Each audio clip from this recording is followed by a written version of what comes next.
This podcast is produced by Artifact for Salisbury School. I'm Stephen, and on today's episode, I'll be speaking with Salisbury graduate Sadiq Olanrewaju. Sadiq was already a good student and a talented athlete when he arrived on the Hilltop, but he says that his experiences there completely changed his life, pushing him to try things he never would have thought of before. He credits his mentors at Salisbury with shaping the man he is today, and his gratitude was palpable as he looked back on his time there. So my name is Sadiq Olanrewaju. I currently work in management consulting in the DC metropolitan area, specifically Rockville, Maryland. I'm an alum, and I love the school, and it's much more than a school to me. It's guided a lot of my steps in life since I graduated, and it has a special place in my heart. So definitely happy to be talking about it. Let's, I guess, basically take it from the beginning. Like, can you tell me, what was going on in your life when you first decided to apply to Salisbury, and why did you end up going there? Man, a lot was going on. I mean, I was 15, maybe 16, playing football at the local high school here, Wooten High School. And I had hopes to play college. And I knew that while I was, and I'm not going to say great player, I was a good enough player, a change of scenery, a change of, a move to a more competitive program might help my prospects. And so I looked at schools locally. We have a very good school here in the state of Maryland. It's Our Lady of Good Counsel that's nationally ranked. I had family in Texas. I considered going to Texas, but I never considered Salisbury. Actually, the way Salisbury happened was I played AAU basketball in the winter to stay in shape, in the winter and the spring. And so I was playing basketball, and I was on my AAU team, and we went to Sacred Heart in Connecticut to play. And that's where Coach Ruskin he had seen me, and he'd asked if I was interested in potentially getting to know him and a couple of the players on Salisbury. And kind of that was my first introduction. And I gave you the initial intro to kind of show you just how fate happens. I'm looking for a more competitive place to play. A random trip to Connecticut, a state I'd never been to, happens where now we're talking about, do you want to play basketball here? And I'm telling him, no, actually, I play football. I just do this for fun with my friends. Can I talk to the football coach? He introduced me to, he was like, because at Salisbury, you're kind of pushed to play as many sports as possible. So he was kind of like, cool, that football stuff is great. If we get you there, we want you to play basketball, which is funny because I never ended up playing basketball. I ended up wrestling, a sport that I never actually did before. Oh, wow. And yeah, that's a different story completely. But, so that's how it happened. I had a conversation with Coach Phelps. An introduction, kind of let him know where my head was. He let me know where his head was. And I actually didn't end up going to Salisbury until I didn't go that year. I ended up going the year after. But yeah, that was my introduction. It's just kind of two things. Coach Ruskin found me, and I was also looking for, I didn't know what was next. I was kind of throwing options up in the air, and it just kind of happened. So yeah. What were your first impressions? When you go there and you're looking around, Yeah. yeah. Yeah. I mean, so fast forward to the visit, after I had gotten over going to an all boys school, gotten over leaving my family in Maryland to go to Connecticut, place I've never been.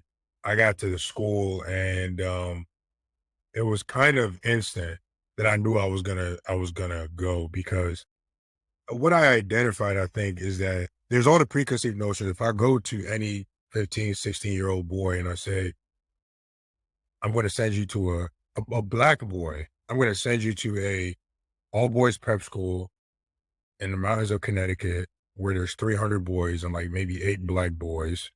Yeah. Um, and it's an all boys school, and you're just going to be out there for 2 years. It's going to take some convincing. I think that the thing with me is that I've been raised to just always keep my options open, and so after I gotten over that, I was just kind of like, all right, I'm going to go visit, and then I stepped on the Hilltop, and it was instant for me, and it was instant for me because I could see from the time I got there, even because anyone that's been to the Hilltop before you see the school, it's just complete forest and mountains. And like, it looks like it almost, you're wondering up until you get to the school, where is this school? Because you Yeah. can't see it. So you get there and it's beautiful and you're driving up a hill and then you start to see it all. And you haven't even seen the sports fields yet. And I was just like, oh, this is a different life completely. And Mhm. whether or not my initial hopes, like sports wasn't even in my head at the time that I had gotten there, because once I saw it, I immediately identified they play good football here and it's competitive, but there's a whole other life that you just potentially walked into and you'd be stupid not to like see what this is. Because everything from, I mean, you got to understand, like, I come from a relatively affluent area, Montgomery County, Maryland, right? We have a lot of great public schools. So I'm not coming from a place of maybe not having or not seeing, but I'd never been to like the quintessential New England college preparatory schools that I'd heard of before. So you drive in and you're like, this is a college campus with 300 boys. Essentially, it looks like it, right? And Yeah, so yeah. I was like, whether or not you make it to college or not to play ball, like whatever it is, you made this 8 or how many ever drive from Maryland for a reason. And this is like, forget all the other stuff. You gotta do this because this is an opportunity to see something new, an opportunity to potentially reinvent yourself. Like I knew that my life would be different from the time I stepped out of the car, and I was like, I don't know what this experience is gonna take, but I'm gonna do it. So that's kind of, that was my thought. Yeah. So that's interesting. I mean, it seems like you noticed or you recognized almost immediately that this was going to open up opportunities that you hadn't even really thought about. And I mean, it sounds like you took advantage of a number of those. So yeah, I mean, I want to return to sports also, but first, let's hear about like what were some things that you got into, or maybe just like interests or things about yourself that you learned because you were in this new environment where there were these possibilities.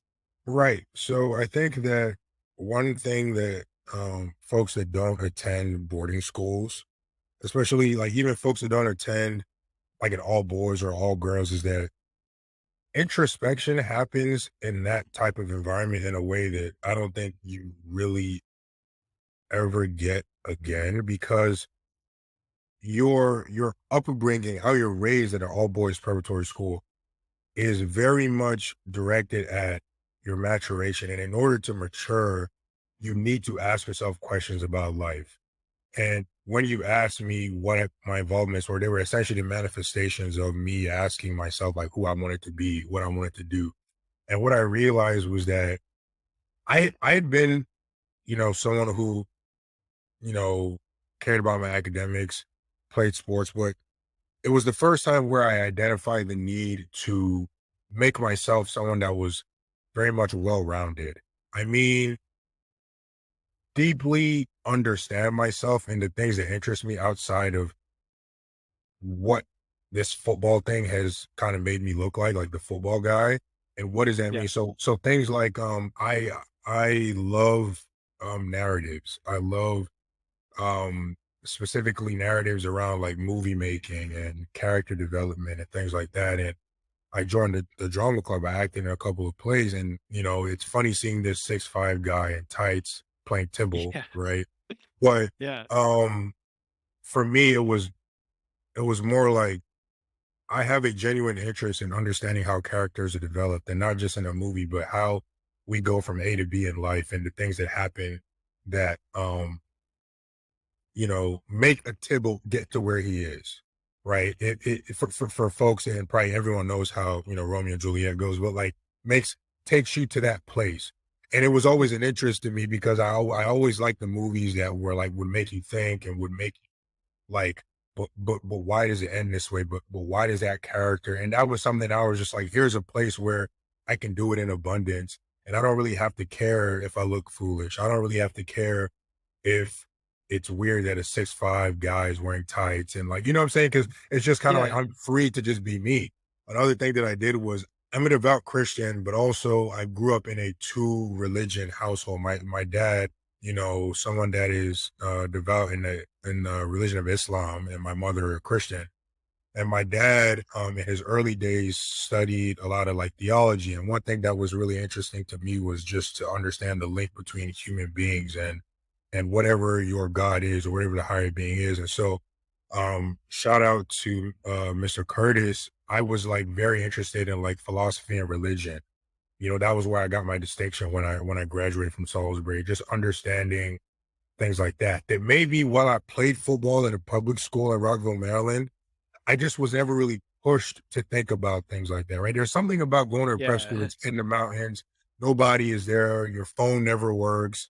And you just have to, you have to walk out into a field and you look up to the sky in this place that it's just only greenery, and it's just you and your fellow students. And you have to ask yourself, what does life mean for someone like me once I leave this place?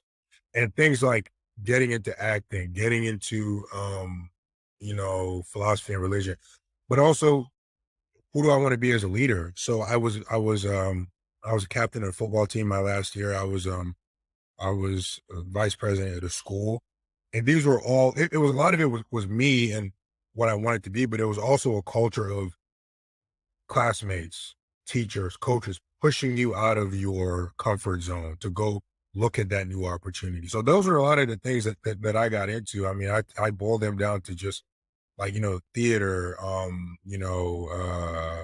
leadership.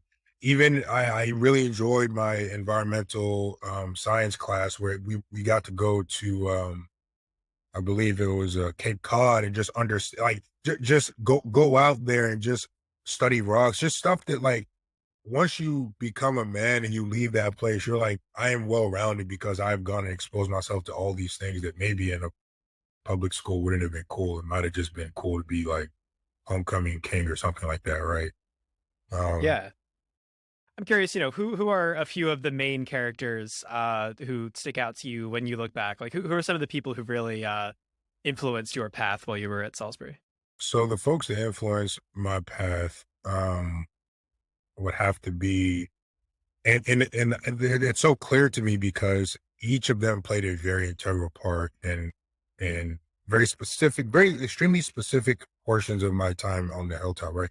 So like the first would be, we haven't even talked about how frightening it is as a Black kid to show up to a prep school in New England where like already preparatory school is just if we just look at it as a product that is being sold, is a Yeah. premium product, right? So for you to go pay a college tuition, which, I did not, to attend this school, knowing that you are getting help, but folks that you're surrounded by are paying a college tuition to go to a high school is a very intimidating thing. And Yeah. so, Coach Anthony Gomez, he was someone who like he was the safeties and cornerbacks coach. He was a basketball coach. I think he's currently at Clemson. But he I don't even say he was just those things, to like he was way more than that. Right? He was the person that said, "Hey, I understand what it means to be Black here, right? Haircuts. A lot of people maybe don't consider this for like, Black boys, but like we get our haircuts every 2 weeks to a month, and there's no Black barbers close to the school. So he was cutting our hair so we stayed looking presentable. We would walk up to his apartment, he would cut all of our hair, right? He was someone who was kind of like, and it was never like a respectability politics thing. Like it was never, hey, try to be as not Black as you can. It was Hmm. here's how to navigate this and still be yourself. That was Hmm. what was beautiful about it, right? I mean, and I don't mean to get too to this side, but I studied African American studies in college. And so intersectionality and identity is just foundational in that scholarship, right? So like going to college and learning that, and then thinking back to like, oh, this was someone who didn't try to like push any of the Black kids to lose what made us unique or what made us Mhm. original. He was just like, here's how you can navigate this. I'll help you, but like the essence of who we were never changed.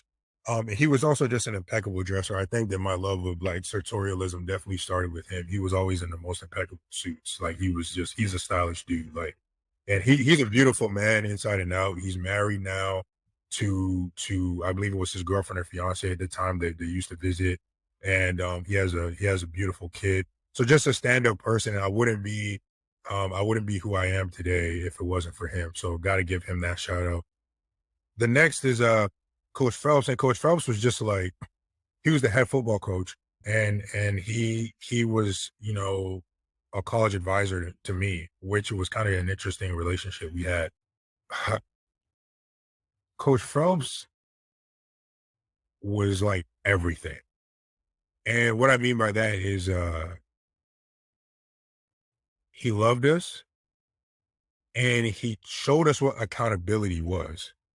Quick story. It's my first year. I leave.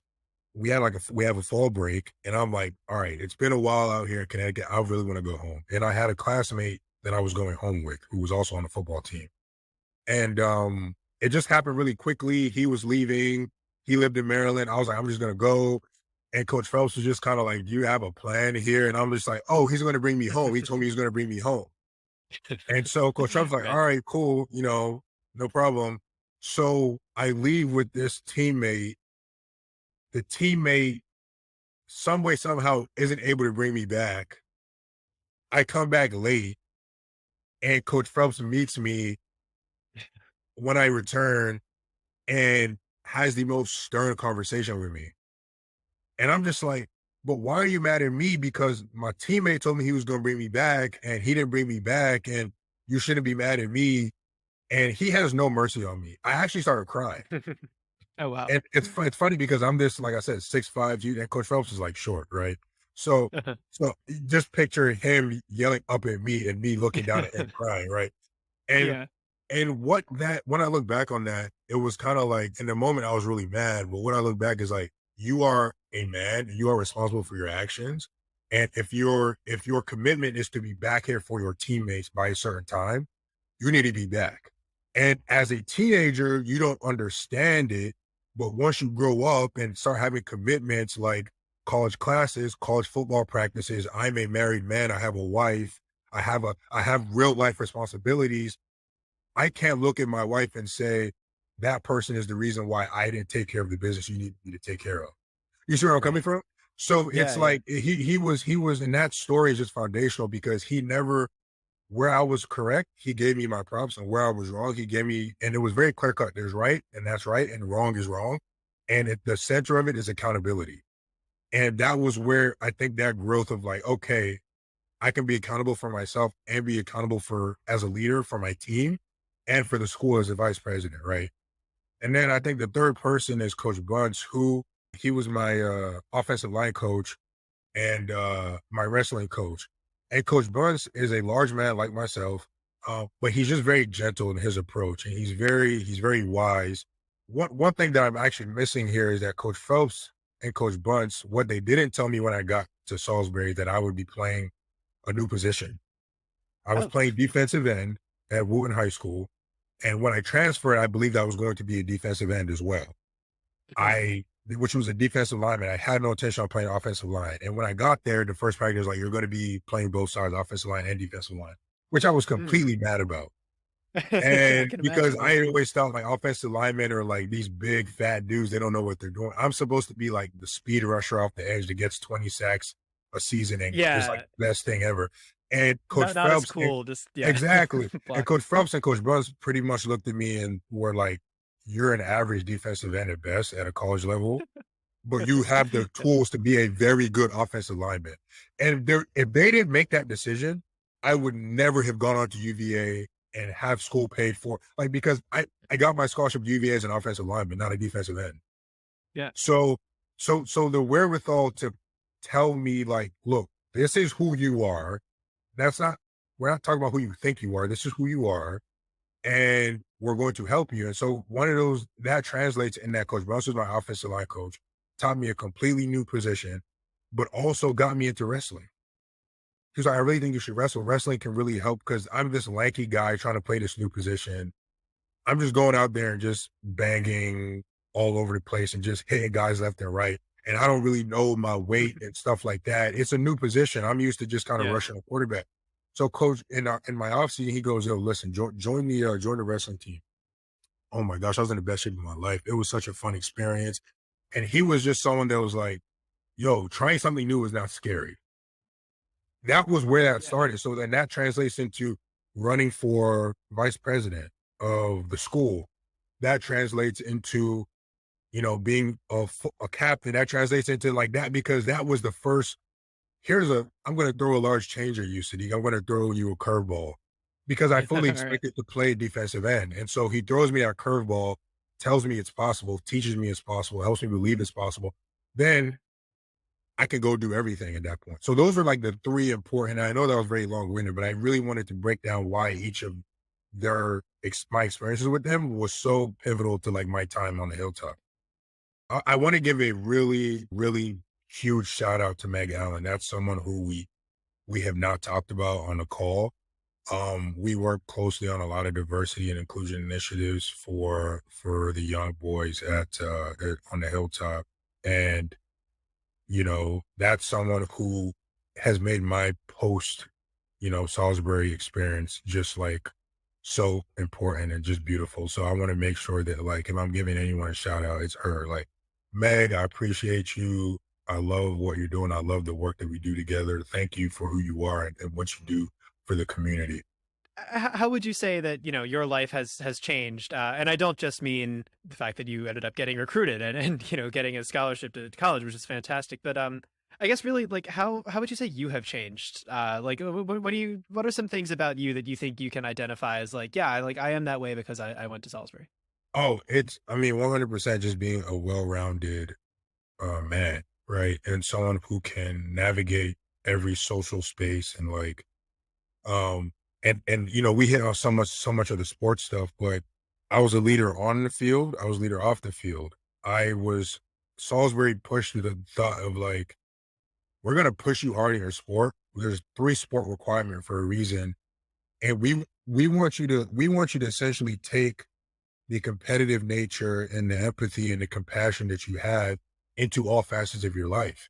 So whether it's being a prefect in South Dorm, whether it's being the vice president of the school, whether it's being a captain of a football team, you you cannot be a different person in different circumstances.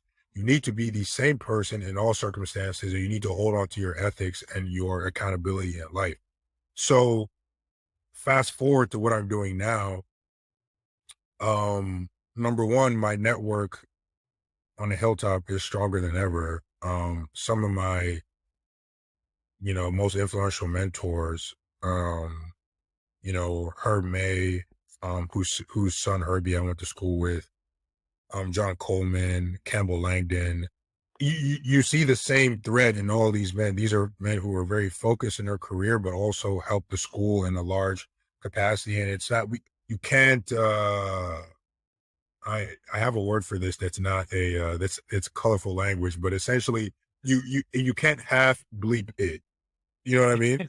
Like it needs Yeah. to you need to be the same man in all these circumstances. And for me, that's kind of what I pulled from it. And I work in consulting now, a highly stressful career where I'm helping corporate clients with their business strategy and how they're going to roll out business transformations. And essentially I have to be accountable to them, much in the same way I'm accountable to my wife and my family, much in the same way I'm accountable to my faith and my church, much in the same way I'm accountable to myself and my own growth. And I'm not perfect, but what Salisbury did for me was essentially hit on the message of, I mean, esse quam videre, to be rather than to seem to be, right? Mhm. Who are you? And who you are is really who you are at all times, good times, bad times. Not who you seem to be, who you are at all those times. Does that make sense? Yeah. Yeah. I mean, that's that's pretty much it. Yeah.